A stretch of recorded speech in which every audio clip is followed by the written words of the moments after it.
ایک مثال سے میں کرتا ہوں کہ اسلام کا جو مزاج ہے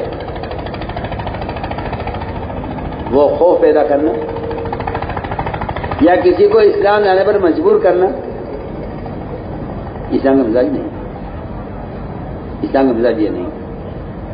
اسلام کا مزاج یہ ہے کہ یہ اپنے دین کی دعوت کو ساری قوم پر اس طرح پیش کرتا ہے جس طرح کوئی مہمان میزبان مہمان کے لیے کھانا پیش کرتا ہے. آپ یہ پسند کریں گے؟ آپ یہ کھانا چاہیں گے؟ سنیے تو صحیح میں کیا کہہ رہا ہوں. آپ صلی اللہ علیہ وسلم نے اسلام کو قوم پر کیسے پیش کیا ہے؟ جیسے کوئی میزبان مہمان کے سامنے کھانا پیش کرتا ہے. بتائیے کیا کوئی میزبان کہہ سکتا ہے تو آپ اسے کھائیے اور ہم آپ کو ماریں گے؟ آپ یہ کھانا کھائیے اور ہم آپ کو ماریں گے؟ کوئی میزبان اس طرح کہہ سکتا ہے مہمان کو؟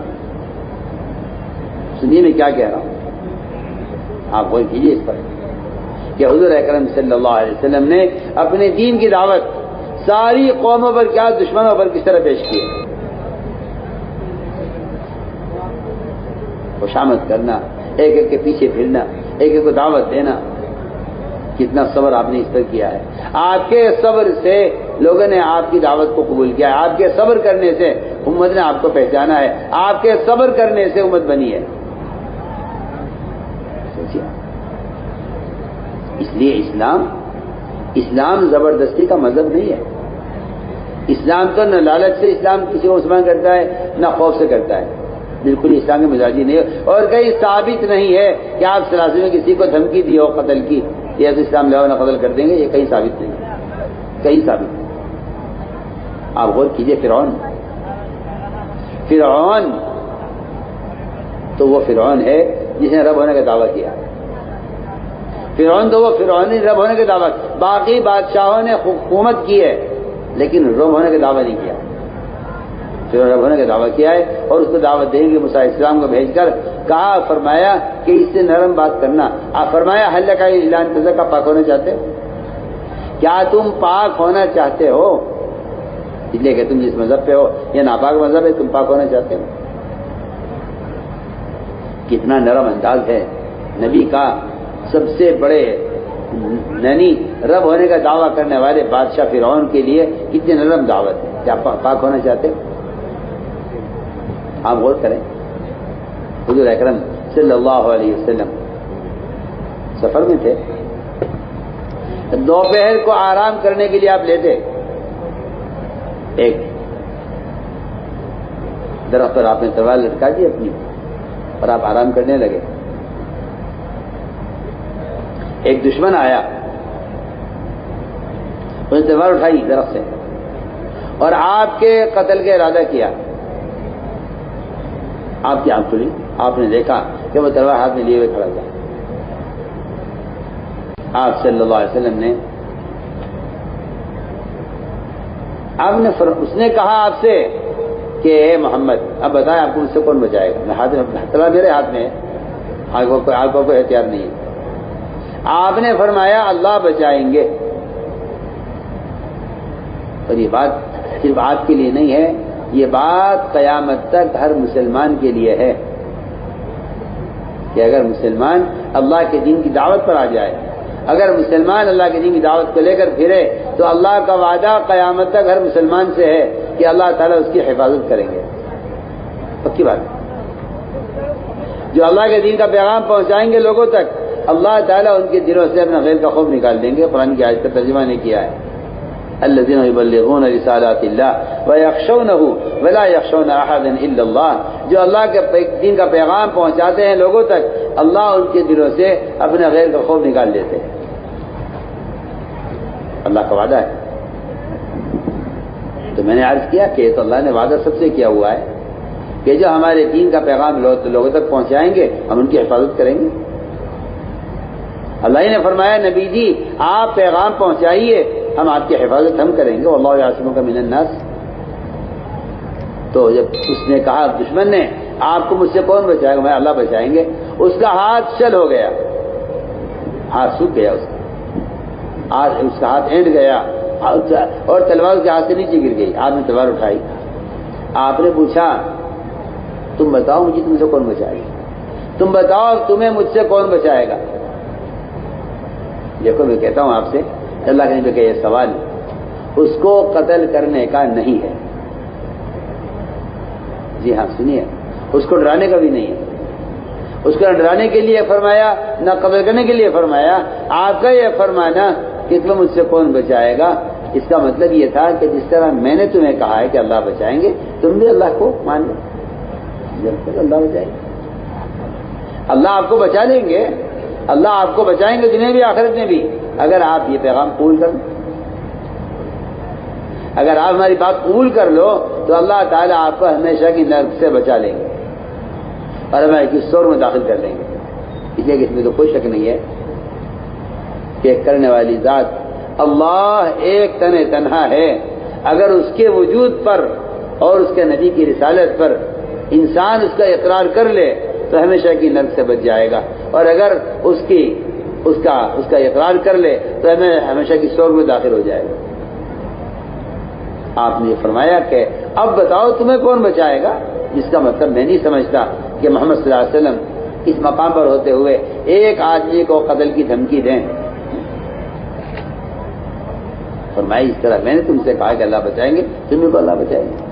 اس نے کہا جی آپ تو بڑے اخلاق والے ہیں، آپ تو بڑے اچھے آدمی ہیں، آپ تو میرا اچھا معاملہ کیجیے۔ آپ صلی اللہ علیہ وسلم نے تلوار نیچے رکھ دی، آپ چاہتے اس پہ قتل کی اقدام کا مقدمہ کرتے، آپ چاہتے تو اسے قتل کر دیتے، چاہتے اپنے صحابہ کے حوالے کرتے اسے اس کو قتل کر دو، کہ نہیں، فرمایا کہ نہیں، ہمارا کام یہ تھوڑی ہے، ہمارا کام یہ نہیں ہے کہ ہم آپ کے دل میں خوف بٹھا کر اور دہشت گردی کے ساتھ ہم اپنا دین قائم کریں، ہمارا کام یہ نہیں ہے، بلکہ قرآن نے تو صاف کہہ دیا لا الہ فی الدین، کہ اسلام میں کسی بھی قوم کے لیے مسلمان ہونے کی زبردستی نہیں ہے۔ مسلمان تو بیچارہ اتنا بے وقوف ہے، وہ تو سمجھتا ہے کہ یہ آیت میرے لیے تھی، ہر ایک آیت مسلمان کے لیے ہے ہی نہیں۔ آج اگر آپ ایک آدمی کو نماز کے لیے کہیں، دوبارہ کہیں، تو وہ کہتا ہے بھائی دین میں زبردستی نہیں ہے، آپ مجھے ایک مرتبہ کہہ چکے ہیں، بس کہہ چکے کافی ہو گیا، زبردستی نہیں ہے دین میں میرے جان، یہ زبردستی دین میں نہیں ہے، آپ کے لیے نہیں تھا، کافر کے لیے تھا جملہ، آپ کے لیے تو زبردستی کی جائے گی، آپ 100 بار انکار کریں گے نماز کا، 100 بار آپ کو نماز کی دعوت دی جائے گی۔ جی ہاں، مسلمان کو عمل پر آمادہ کرتا رہے، خوشامد کرتا رہے، یہ آیت آپ کے لیے ہے ہی نہیں، یہ تو آپ نے اپنی بے وقوفی سے اس آیت کا مطلب اپنی طرف پھیر لیا کہ لا اکراہ فی الدین، کہ بھائی دین میں زبردستی نہیں ہے، آپ نے نماز کے لیے کہہ دیا، بس آپ کی ذمہ داری پوری ہوگی۔ میں کہتا ہوں غلط خیال ہے آپ کا، مسلمان کو تو فرائض پر آمادہ کیا جاتا رہے گا۔ تو میں عرض کر رہا تھا کہ حضور اکرم صلی اللہ علیہ وسلم نے اس کے ساتھ یہ معاملہ کیا۔ آپ نے پوچھا کہ تمہیں اسلام میں رغبت ہے؟ میں کہا نہیں، میں جاؤ رہو پہ دین پر۔ وہ یہ کہہ کر گیا جی ٹھیک ہے میں دین پر رہوں گا، نہ میں آپ کا مقابلہ کروں گا، نہ میں آپ کو مقابلہ کرنے والوں کے ساتھ دوں گا، میں اپنے دین پر میں رہو اپنے دین پر، کیا بات ہے، جان تمہارا لگ جانا۔ تو میں عرض کر رہا تھا کہ صبر تو وہ بہترین، اللہ اکبر، بہترین طاقت اور راستہ ہے جس کے ذریعے سے اسلام کا تعارف ہوتا ہے آپ صلی اللہ علیہ وسلم۔ اس لیے ایک دوسری بات یہ ہے کہ داعی کا صبر کرنا مدعو کی ہدایت کا سبب بنتا ہے، داعی کا صبر کرنا مدعو کی ہدایت کا سبب بنتا ہے۔ یہ ہے اصل بات، یہ ہے کہ داعی اگر صبر کر لے تو اللہ تعالیٰ اس کے صبر کو مدعو کی، اس لیے کہ صبر کرنے سے اس کی بات کے اندر قوت پیدا ہو جاتی ہے، اس کی بات کو قوت پیدا ہوتی ہے صبر کرنے سے۔ تو میں نے عرض کیا کہ یہ ہے اصل بات کہ ہمیں ایمان کی علامتوں کے ساتھ، اور یہ بات پکی بات ہے کہ ایمان کی تکمیل اور ایمان کی قوت اب ان پر استقامت جو حاصل ہوتی ہے وہ اپنے دین کی دعوت سے حاصل ہوتی ہے۔ سب سے بنیادی بات یہ ہے کہ مسلمان بھی دین کی دعوت پر آئے، اس لیے کہ قرآن نے صاف کہہ دیا ہے کہ اس شخص سے اچھا دین اور پختہ مذہب کسی کا ہو نہیں سکتا جو دعوت عبادت کو جمع کر لے۔ قرآن نے صاف کہا ہے وَمَنْ أَحْسَنُ قَوْلًا مِمَّنْ دَعَا إِلَى اللَّهِ، اس سے زیادہ اچھا دین ہو کس کا سکتا ہے جو دوسروں کو دعوت دیتے ہوئے عمل کرے۔ آپ غور کر لیجئے، دور صحابہ میں صحابہ کرام دین کی دعوت کو لے کر حرکت میں رہتے تھے، آج تو آپ دیکھیں گے کہ ایک مسلمان معمولی دنیا کے لیے یا معمولی سا کوئی خوف پیدا ہو جائے یا کوئی معمولی دھمکی دے دے تب دین چھوڑ دیتا ہے. جب صحابہ کرام دین کی دعوت کے لیے فراق کرتے تھے اللہ تعالیٰ نے ان کے قدموں کو دین پر جمایا تھا. ان کے دین کی مدد کرنے کی وجہ سے یہ قرآن کی آیت کا مطلب ہے ان تنصروا اللہ ینصرکم ویثبت اقدامکم کہ اگر تم اللہ کے دین کے مددگار ہو تو اللہ تمہاری مدد کریں گے, تمہارے قدموں کو دین پر جما دیں گے. آپ غور کیجیے, ایک صحابی تھے عبداللہ بن حذافہ رضی اللہ تعالیٰ, ایک صحابی تھے عبداللہ بن حذافہ رضی اللہ تعالیٰ عنہ, اپنی جماعت کے ساتھ کام کرے تھے روم کے بادشاہ ان کو قید کیا. وہ نصرانی تھا, ان کو نصرانی ہونے کی دعوت دی کہ آپ نصرانی ہو جائیے. انہوں نے کہا نہیں میں تو یہ مذہب اختیار نہیں کروں گا, میں تو کیونکہ جو آدمی اپنے دین کی دعوت دیتا ہے, اب میں آپ سے پوچھتا ہوں نا, ایک آدمی تاجر ہے, ایک آدمی تاجر ہے, بڑا بزنس مین ہے اور اس کے ملکوں میں تجارت پھیلی ہوئی ہے, اگر آپ اس سے یہ کہیں کہ آج آپ تجارت چھوڑ دیں اور آپ زمیندارہ شروع کر دیں تو کیا خیال ہے آپ کا؟ وہ ایسا کر لے گا؟ بولو بولو بھائی, کیا خیال ہے؟ میں تو زمیندارہ جانتا بھی نہیں ہوں اور میں کیسے زمیندارہ کروں, میں تو تجارت کرتا ہوں. میں کہتا ہوں کہ دنیا کا معمولی کام اگر آدمی اس کو اپنا کام بنا لے تو وہ اس کو چھوڑتا نہیں ہے کسی قیمت پر. تو پھر جو آدمی دین کی دعوت کو اپنا معمول بنا لے, کیا وہ دین چھوڑ دے گا اپنا؟ یہ اذان دیتے ہیں مؤذن مسجدوں میں, کیا یہ نماز چھوڑ دیں گے مؤذن؟ کہ مؤذن کا مؤذن ہوگا ہی, کیونکہ وہ اذان کے ذریعے لوگوں کو نماز کی دعوت دے رہا ہے اور نماز کے چھوڑ دے گا. میں آپ کو آسان مثال دے رہا ہوں. وہ تو جو مسلمان دین کی دعوت چھوڑ دیتے ہیں وہ دین چھوڑ دیتے ہیں, اللہ ان کی مدد بھی نہیں کرتے, کیونکہ جو اس کے دین کے مددگار نہیں ہے اللہ ان کے مددگار نہیں ہے. اس لیے بات پسند 100 بار اللہ کی قسم کھا کر کہا جا سکتا ہے کہ دین کی دعوت کے بغیر کوئی مسلمان اپنے دین پر ثابت قدم نہیں رہ سکتا. وہ اس کے اپنے مسلمان ہے تصور خیال ہے, وہ خیالی مسلمان ہے, وہ خیالی مسلمان ہے, وہ خیالی مسلمان. ورنہ یہ نہیں ہو سکتا کہ ایک مسلمان اپنے دین کی دعوت پر قائم ہو اور وہ کسی کا دین قبول کر دے. میں ایک مثال آپ کو آسان مثال دے کر پوچھتا ہوں. آپ کے گھر میں ولیمہ ہے بچے کا, آپ کے گھر میں آپ کے بیٹے کا ولیمہ ہے اور آپ نے سارے محلے والوں کو اپنے دعوت دے رکھی ہے, جی میرے یہاں کھانے کے لیے آؤ. آپ مجھے بتلائیے اگر آج کوئی بڑے سے بڑا آدمی آپ کو کہیے آپ میرے گھر آ جاؤ, میرے یہاں آپ کی دعوت, اب آپ بتائیے آپ جا سکتے ہیں؟ بولو بھائی. آپ کہیں گے جی میں تو نہیں آ سکتا, میں نے تو اپنے گھر میں لوگوں کو بلایا ہوا ہے. آپ غور تو کیجئے, ایک کھانے کی دعوت پر آپ لوگوں کو بلا لیں تو آپ اس دن کسی اور کی دعوت قبول نہیں کر سکتے. تو جو آدمی اللہ کی طرف بلا رہا ہو اللہ کے بندوں کو, کیا وہ باقی کی دعوت قبول کر لیں؟ کتنی آسان بات کر رہا ہوں میں, کتنی آسان بات عرض کر رہا ہوں. جو آدمی اپنے دین کی دعوت پر دوسروں کو بلا رہا ہے وہ کیسے کسی کی دعوت کو قبول کر لے گا؟ آپ محلے میں اپنے گھر میں کسی کو بلا لیں. آج میں کہتا ہوں سب کو چھوڑیے, ایک آدمی کو بلا لیجیے. آپ کسی سے آپ کا وقت طے کر لیں آپ کہ بھائی عبدالرحمان آپ میرے گھر آئیں گے, آپ میں آپ کے ساتھ کھانا کھاؤں گا. جی ٹھیک ہے. کوئی آ جائے آپ کے پاس کہ جی آپ ہمارے گھر چلیے, کبھی تو نہیں آ سکتا. نہیں میں نے تو 1 سال کو وقت دیا ہوا ہے, میں تو میرے گھر مہمان آ رہا ہے, میں نہیں آ سکتا. وہ لاکھ کوشش کر لے آپ کو لے جانے کی, آپ کہیں گے نہیں جی میں اس کو کیا جواب دوں گا. سوچیے نا میں کتنی آسان بات بتا رہا ہوں. تو جو آدمی مسلسل روزانہ اللہ کے بندوں کو اللہ کی طرف بلائے گا, کیا وہ اللہ کے دشمنوں کی دعوت قبول کر سکتا ہے؟ ایسے عبداللہ بن حذافہ رضی اللہ تعالیٰ بادشاہ نے قید کیا اور قید کر کے بادشاہ نے ان کو اپنی طرف دعوت دی کہ تم نصرانی ہو جاؤ. میں کہا میں دین قبول نہیں کروں گا. اس نے کہا میں آپ کو آدھا ملک دیتا ہوں. آدھا ملک کا مطلب یہ ہوا آدھا مال, آدھی فوج, آدھی زمین آپ لے لیجیے, لیکن آپ اسلام چھوڑ دیں. آپ مجھے بات پر توجہ دیں. آج مسلمان کتنی معمولی چیزوں کے لیے اسلام کو چھوڑ رہا ہے, معمولی چیز کے لیے. وہ تو باطل مسلمان پر مال پیش کرے گا. مسلمان کو اسلام سے ہٹانے کے لیے میں کہتا ہوں انبیاء کو مال پیش کیا قوموں نے. کون سا نبی ہے ایسا جس پر کافر نے مال پیش نہ کیا ہو؟ آپ کہ آپ یہ دعوت کا کام چھوڑ دیں, ہم آپ کو اپنا بادشاہ بنا لیں گے, آپ کو مالدار بنا دیں گے, آپ کی اتنی شادیاں کر دیں گے. بڑی آپ واقعات ہے کہ اس لیے بھیجا نہیں گیا. میں تو تمہیں نکال کر جہنم سے لانے کے لیے بھیجا گیا ہوں. وہ مال پیش کر کے کہتے کام چھوڑ دیا. سلیمان علیہ السلام کو بلقیس نے مال بھیجا تھا یہ دیکھنے کے لیے کہ نبی ہے یا بادشاہ ہے. اگر نبی ہے تو مال رد کر دیں گے, مال قبول نہیں کریں گے. اگر بادشاہ ہے تو قبول کر لیں گے. اللہ تعالیٰ نے سلیمان علیہ السلام کو وحی سے بتا دیا کہ تمہارے لیے ہدیہ آ رہا ہے, تمہاری آزمائش کے لیے. سلیمان علیہ السلام نے اس ہدیے کے آنے سے پہلے جن میں سونے کی اینٹ آ رہی تھی ہدیے میں, پورا میدان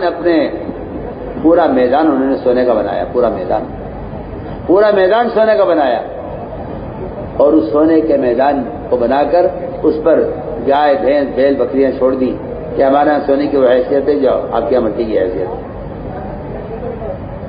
پورا میدان سونے کا, بہترین سونا, پورا میدان سونے کا, اصلی سونے کا بنا کر اس پر مویشی چھوڑ دیے. اس پر بیل گائے بھینس جو ہے گوبر کر رہے اور پیشاب بہ رہا ہے. آؤ دیکھو ہمارے ہاں ہمارا سونے کی حیثیت یہ ہے. اس ہدیے کا پہنچنے سے پہلے جنات نے پوری زمین سونے کی بنا دی تھی.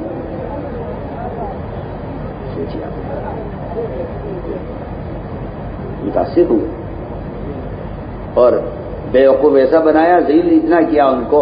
سلیمان علیہ السلام نے ان کو اتنا ذلیل کیا کہ جس راستے سے ان کو آنا تھا اس راستے سے ان کی لائی ہوئی اینٹ کے برابر سونے کی جگہ خالی چھوڑ دی. اس لیے اتنی کہ ہم یہاں سونا لگائیں گے. مقصد یہ تھا کہ یہاں سے گزریں گے اور ان کے ہاتھ میں سونا ہوگا اسی جگہ کے برابر,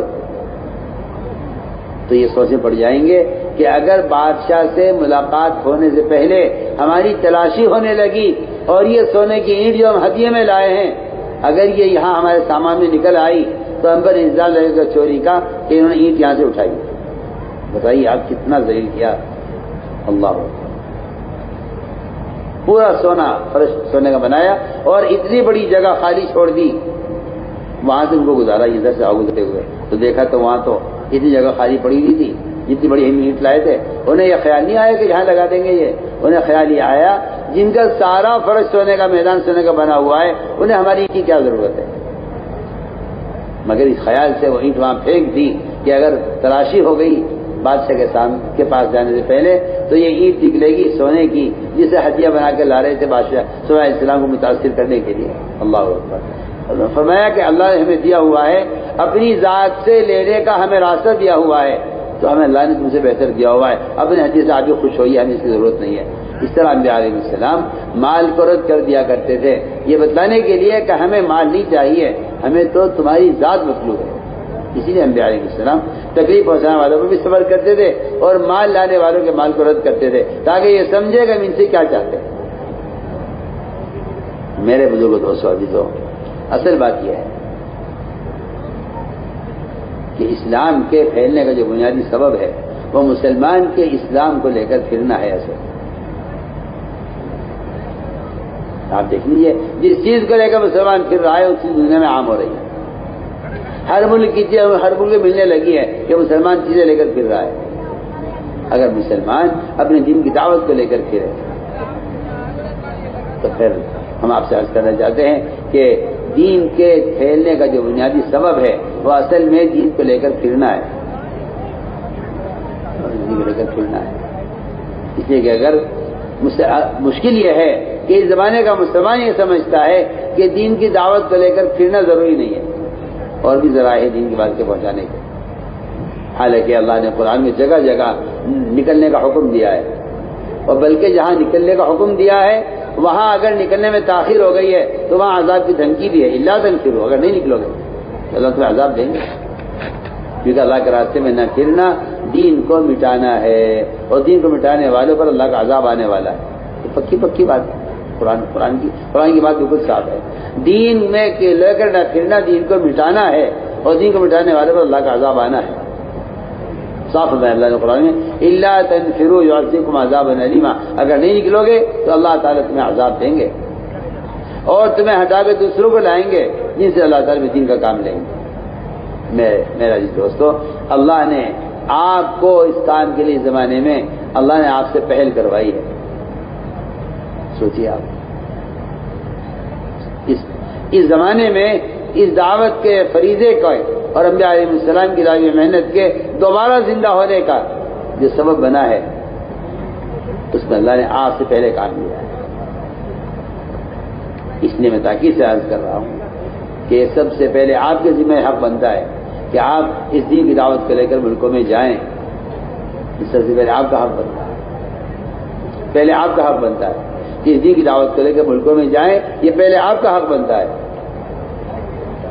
اس لیے کہ وہ مہاجرین جو پہلے ہجرت کیے اور پہل کی ہے ہجرت کرنے میں، اللہ تعالیٰ کا ان کا درجہ اونچا درجہ ہے۔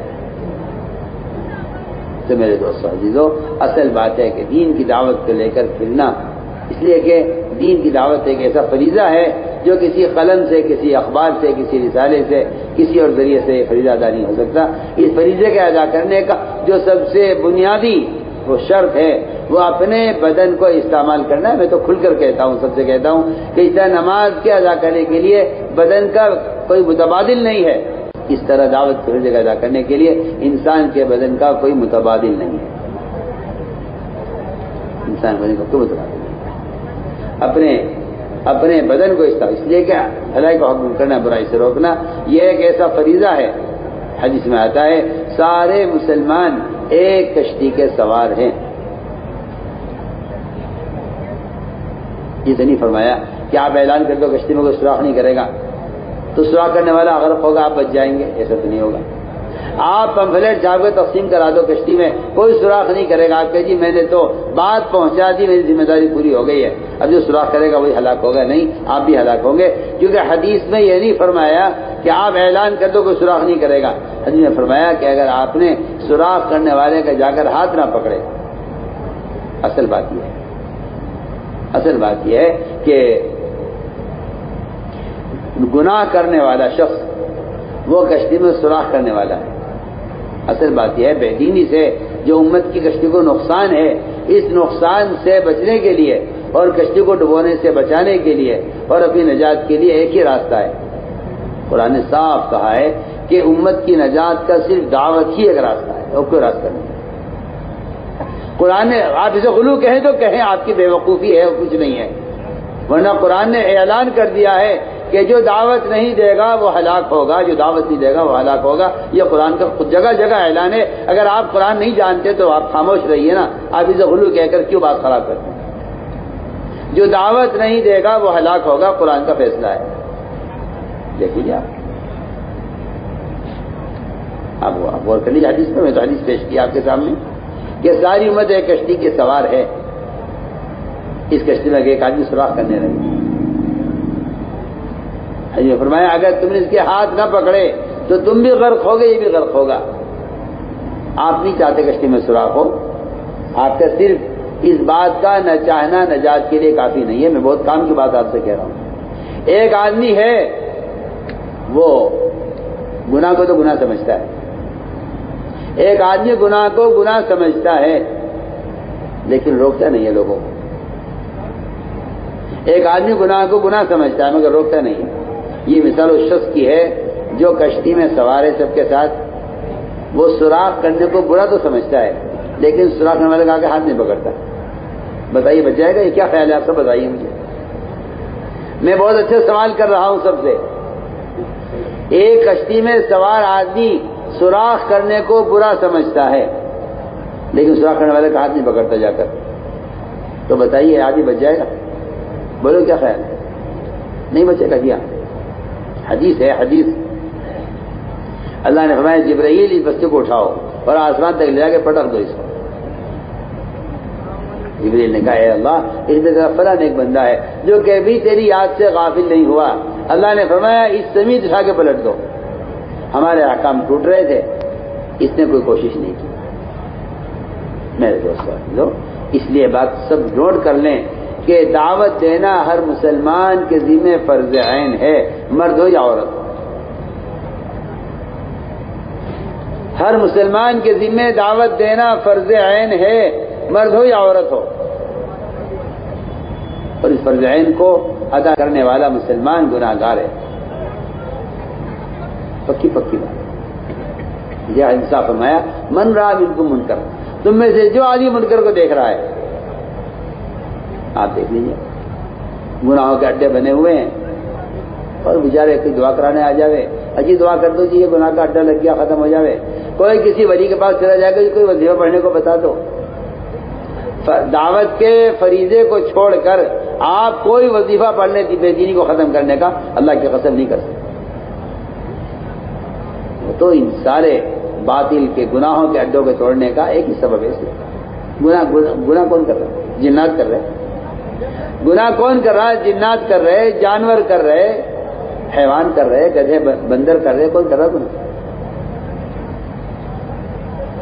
میری بات یاد رکھنا آپ، کافر کی بے دینی سے مسلمان کے دین کا کوئی نقصان نہیں ہے، کبھی بھی نہیں ہوگا۔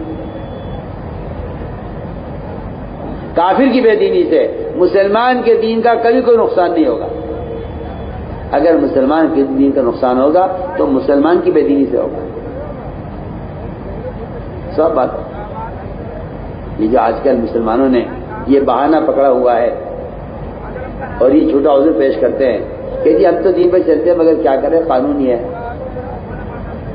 میں آپ کو صاف بتا رہا ہوں، پہلے مسلمان اپنے دین کو بگاڑے گا، پھر اغیار دین کو مٹائیں گے۔ پھر اغیار دین کو مٹائیں گے، پہلے مسلمان اپنے دین کو بگاڑے گا، پہلے مسلمان اپنے دین کو بگاڑے گا، پھر اغیار دین کو مٹائیں گے۔ ہم بہت ضروری بات آپ صاحب سے کریں، پہلے مسلمان دین کو بگاڑے گا، وہ تو بگڑے ہوئے دین کے خلاف بنتا ہے قانون۔ جو قوم اپنے دین پر اور اپنے مزاج پر اور اپنے معاشرے پر اور اپنے کلچر پر جو قوم جمع رہتی ہے وہ قوم کبھی مٹائی نہیں جا سکتی، تو وہ قوم مٹائی جاتی ہے۔ صاحب کہتا ہوں اگر اغیار اپنے معاشرے پر مجتمع ہیں تو یہ زندہ قوم ہے، اگر مسلمان اپنے معاشرے پر مجتمع نہیں ہے تو یہ مردہ قوم ہے۔ اس لیے ہم نے عرض کیا کہ صاف فرمایا حدیث میں کہ جو تم میں سے منکر کو ہوتا ہوا دیکھ رہا ہے، تو منکر کون کر رہا ہے؟ کہ منکر مسلمان کر رہا ہے۔ ان منکرات کے ماحول کو ختم کرنے کا ایک ہی راستہ ہے، اس کو ختم کرنے کا ایک ہی راستہ ہے کہ آپ اس منکر کرنے والے کو دعوت دے کر اس کی جگہ تبدیل کر دیں۔ میں کہتا ہوں آپ سے، تبلیغ میں پھرنے کا مقصد ہی یہی تھا، تبلیغ میں پھرنے کا مقصد ہی یہی تھا کہ ہر مسلمان کو دعوت دے کر اس کو برائی کے ماحول سے نکال کر عمل کے ماحول میں لے آنا، تبلیغ پھرنے کا مقصد ہی ہے۔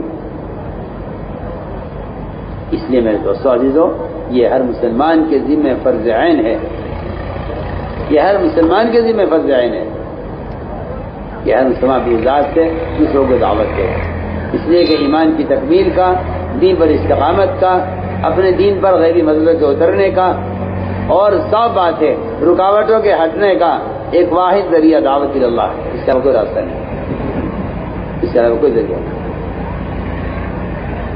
اس لیے اپنے ماحول کو بدلو دعوت کے ذریعے، اپنے ماحول کو بدلو دعوت کے ذریعے، اپنے ماحول کو تبدیل کرو دعوت کے ذریعے۔ اس لیے قرآن نے جگہ جگہ دھمکی دی ہے، اس راستے میں نکلنے میں دیر کرنے والوں کو قرآن نے دھمکی دی ہے۔ پڑھیے آپ قرآن پڑھیے، قرآن کا حکم ہے وَأَنفِقُوا فِي سَبِيلِ اللَّهِ وَلَا تُلْقُوا بِأَيْدِيكُمْ إِلَى التَّهْلُكَةِ، اللہ کے راستے میں پھرنے میں، مال خرچ کرنے میں کبھی مت کرو ورنہ اپنے ہاتھوں اپنے آپ کو ہلاکت میں ڈالو گے۔ یہ آیت کب نازل ہوئی؟ انصار مدینہ نے یہ طے کیا کہ اسلام پھیل چکا ہے، اسلام مضبوط ہو گیا ہے، مسلمانوں کی تعداد زیادہ ہو گئی ہے، مسلمان کام کرنے والا عملہ کافی ہو گیا ہے۔ اب تک ہم پھرتے رہے، ہم نے کھیت کیار، اپنا گھر بار، اپنی تجارت، دکان کچھ پلٹ کے کبھی دیکھا نہیں ہے۔ اب حالات گھر کے ایسے بن گئے ہیں کہ گھر کے کچھ تقاضے ہیں اور گھر کی کچھ ضروریات ہیں، انہیں پورا کرنے کے لیے ہم کچھ عرصے مدینے میں رہیں گے مقامی کام کے ساتھ. یہ صحابہ نے یہ کہا تھا. کچھ عرصے مدینے میں رہنا چاہتے ہیں. اور یہ بات جو کی تھی انہوں نے روایت میں آتا ہے کہ اللہ کے رسول کی محبت کے ساتھ کی تھی، منافقین کی طرح نہیں کہ اللہ کے رسول سے نفرت کے ساتھ یہ سوچا ہو کہ ہمیں دعوت کا کام کرنا نہیں ہے. وہ کہتے ہیں ہم نے اللہ کے رسول کی محبت کے ساتھ آپس میں مشورہ کیا کہ ہم اب تک پھرتے رہے. جب اسلام کمزور تھا، مسلمان تھوڑے تھے، اب اسلام پھیل گیا ہے اور رکاوٹیں دور ہو گئی ہیں اور مسلمان زیادہ ہو گئے ہیں اور اسلام کے مددگار کافی ہو گئے ہیں. اگر ہم کچھ عرصہ مقامی کام کرتے ہوئے، مسجد کی آبادی کی محنت کرتے ہوئے اگر ہم کچھ عرصہ مدینے میں رہ لیں، کچھ کاروبار دیکھ لیں، کچھ کھیت کیار دیکھ لیں، یہ ارادہ کیا انہوں نے. ادھر یہ مشورہ چل رہا تھا، ادھر اللہ تعالیٰ قرآن میں دھمکی اتار رہے تھے. دھمکی یہ تھوڑی کہتے اللہ تعالیٰ ہاں بھائی تم تو بڑے کام کرنے والے ہو اور تم تو بڑے انصار ہو اور تم نے تو ابھی تک بڑی محنت کی ہے، بس کوئی حرج نہیں ہے، کچھ دن تم یہاں ٹھہر جاؤ، کچھ دن کے لیے دعوت کا کام چھوڑ دو، کچھ دن کے لیے باہر کا نکلنا چھوڑ دو، اور اب تو کوئی قتال بھی ہونے والا نہیں ہے اس لیے نکلنا ضروری ہو. صحابی خود کہہ رہے ہیں کہ کوئی قتال بھی ہونے والا نہیں ہے اس کے لیے نکلنا ضروری ہو جائے. جیسے آج کل کے لوگوں کا خیال ہے کہ صحابہ تو قتال کے لیے نکلا کرتے تھے، اسی کے لیے وعدے، اسی کے لیے وعیدیں ہوتی تھی. میں کہتا ہوں کہ خیال غلط ہے بالکل. صحابہ کا پھرنا وہ تو اقامت دین کے لیے ہے. صحابہ کا نبی کی بعثت کا مقصد اسلام کو قائم کرنا ہے، دین کو قائم کرنا ہے.